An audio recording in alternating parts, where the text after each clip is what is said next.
Hey family, Danny here, and today I want to talk about Kristen, Liv Tyler, and James, Scott Speedman from 2008's Brian Bertino directed Strangers.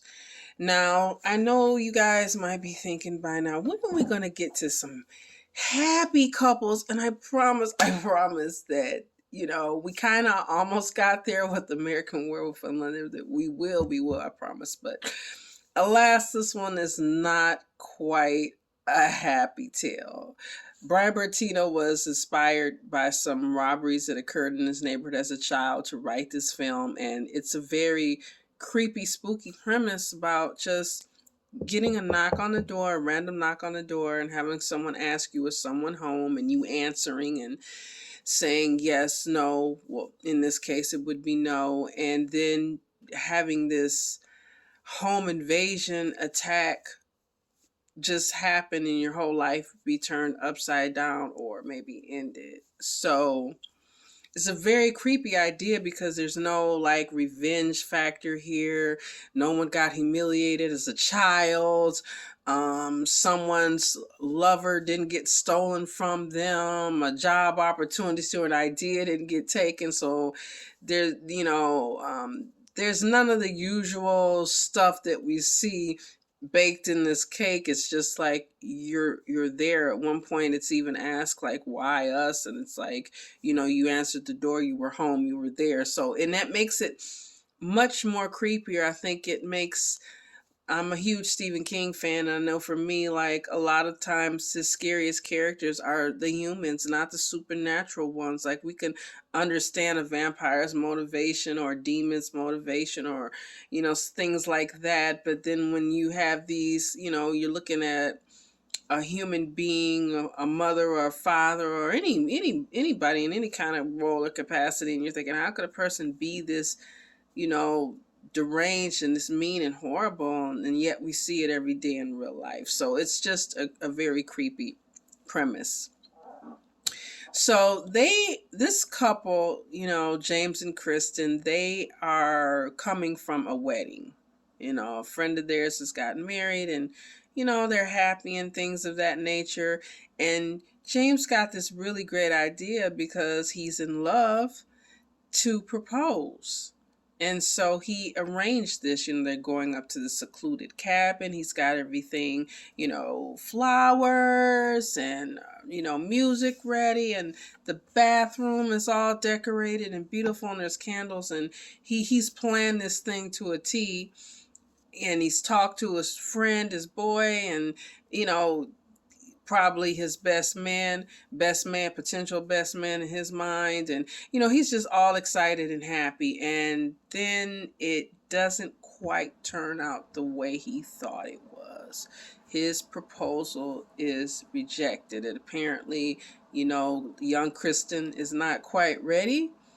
And it really falls flat. So now he's all high. They're all high off this, love for each other and their friends. And then he thought that his dream was going to come true and that they had the same dream, that they were on the same page. And alas, they are not on the same page. So all this is happening, and he went through all this. So they get into the cabin, and it's kind of like now as they walk in, this is totally not the way it was supposed to be. It was supposed to be this like triumphant thing, and now it's like disappointment, awkwardness. Like it's a very, you get that impression it's a long ride, but of course in the film we see it as a short ride. But I can't imagine what that must be like to have one person who really thought things were going to go one way, and another person is surprised and shocked, and and they're having all these emotions because this was not quite what they wanted, but they also didn't want to hurt this person. So there's a lot going on. And when they walk in, and then she sees that he got all this stuff together, and in the midst of them, whatever preparations they probably had in their everyday lives and for the wedding they just came from, he did all this. So it's just, they just don't know what to say to each other. And so he does call his friend at one point, and he says, I'm going to need you to come get me. Things didn't work out the way I thought they would. So, and if you could come up and get me. And then he tells her, she wants some cigarettes. He's like, I'm going to go to the store and grab you some cigarettes, and, we can talk or whatever, because he still loves her, and you can see that she still loves him. It's just at this point in time, when it comes to the idea of marriage, they're just not on that page. This is just not a couple. They're just not on this page.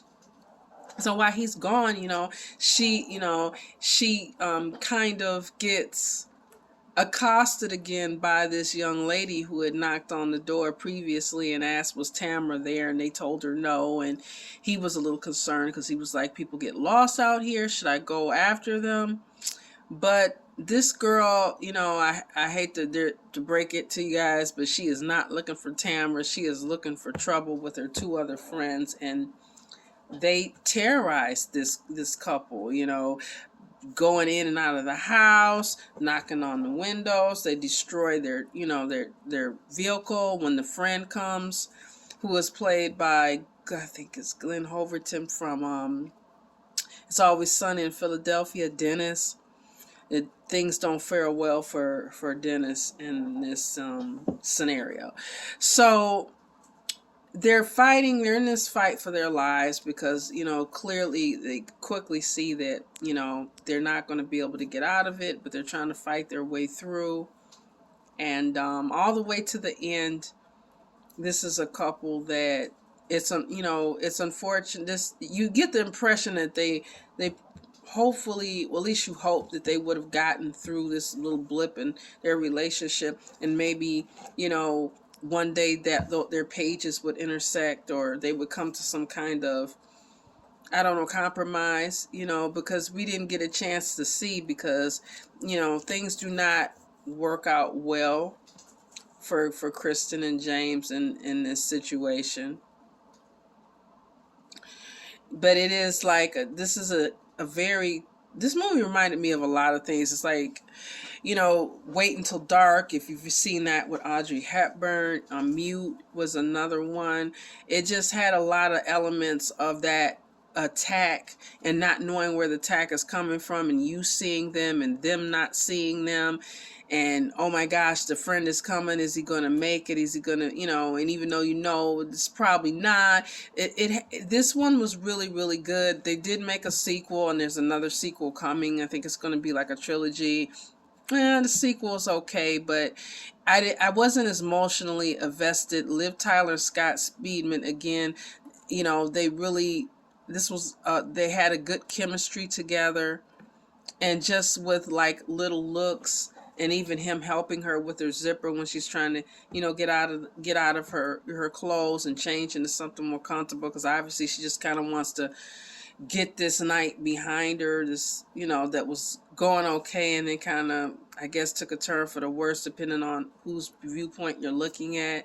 There's just love in every look, every gesture, and all the way to the end. So kind of like our last couple, Alex and David, an American Werewolf in London, we have another doomed couple that, this one, maybe I like to think that they would have in another, this would have been a choose your own adventure. They would have made it through this, and they could have gotten this together.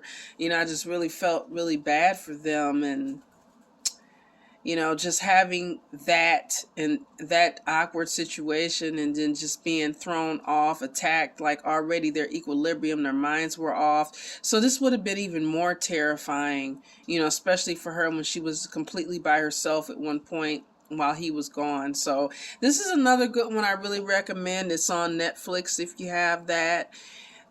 But again, this is like, I think, not a couple for a lifetime, but maybe, I don't even want, I think it might have been like it turned out not to be, but I'd like to think this, I'm still going to count them as a doom / happy couple. You guys let me know what you think. Like and subscribe, and as always, stay different. Bye.